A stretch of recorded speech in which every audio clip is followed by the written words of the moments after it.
Nanganak na yung kabayo ko. Baby! Yan yung anak niya. 1 day old. Kahapon lang ito pinanganak. Kaso lang medyo aggressive yung nanay.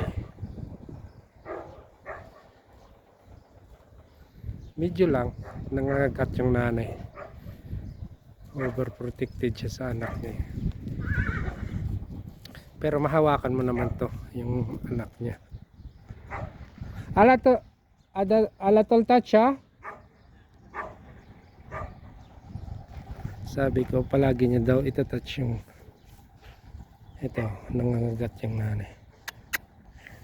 Pero mahawakan mo naman yung anak niya.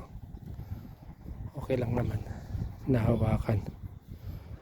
Pero paminsan-minsan nangangagat yung nanay niya. Okay lang yan hawakan. Hello baby. Yan. Sabi ko sa taga-alaga niya yung nagbigay ng pagkain, hawakan niya palagi ito para hindi mailap sa tao. Kasi sa habang bata pa, dapat hawakan mo yung mga baby horse para pag lumaki na siya, hindi na siya gaano mailap. Ito kasi galing niyan sa labas. Dinala yan lang dito. Hindi yan dito lumaki. Itong nanay nito. Ayan, malambing na siya. Diba? Dapat ganun. Naglalambing yan sila eh. Hindi pa, naglalambing.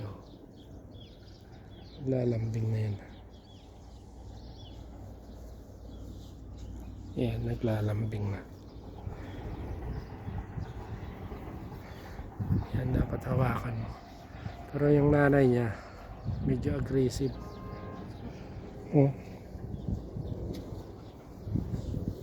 Yan, naglalambing.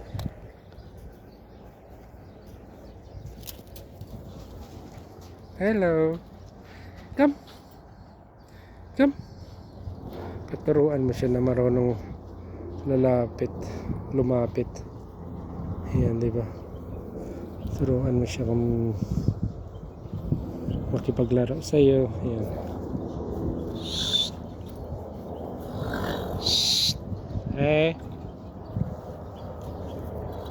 Magbigay na ng pagkain pala yan pa. Ha? Bibigay na siya ng pagkain. Yan.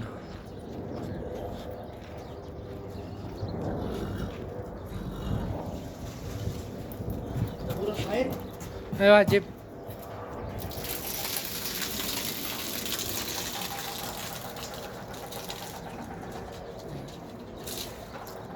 Pagkain ng nanay niya.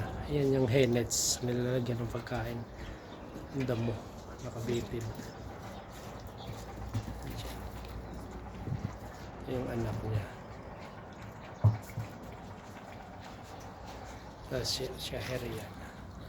Barley sa English.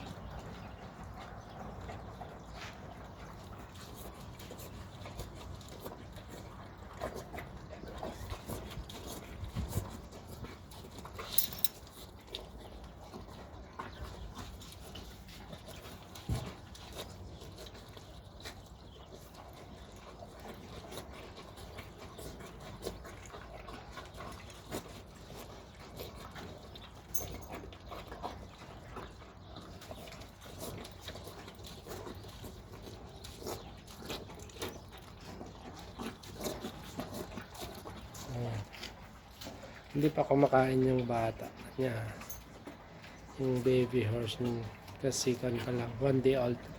After 1 month na-start na yan siya kakain.